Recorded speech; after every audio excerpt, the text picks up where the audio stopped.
Қайырлы күн баршамызға. Бүгін сіздерге жасалу жолы жеңіл әрі пайдалы салат ұсынбақпын.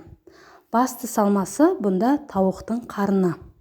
Тауық қарнын ең алдымен жуып тазалап, қайнап тұрған ыстық суға тұз салып, асықпай 1,5 сағат көлемінде жай отта пісіреміз.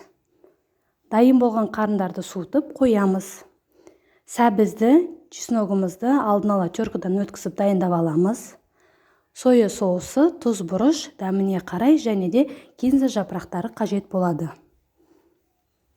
Ең алдымен қарындарымызды ыңғайымызға қарай жіңішке жұқалап, ұзынша етіп турап аламыз.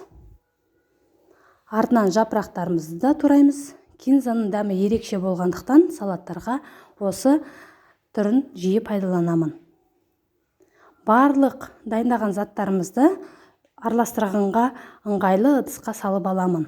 Тұз, бұрышын дәміне қарай салып, әсіресе қызыл бұрыштың ашты түрін таңдасаңыз жақсы болады. Барлығын салып, ең артынан ыстық майды құямыз. Соя соусымен заправить етеміз. Дәміне қарай тұз, бұрышын барлығын салып, жақсылап араластырамыз. Мінекей, жасалу жолы жеңіл әрі пайдалы салатымыз дайын болды. Барлығымызға ас болсын, міндетті түрде жасап, пікір қалдыруды ұмытпаңыз. Сіздермен болған Айман. Рахмет.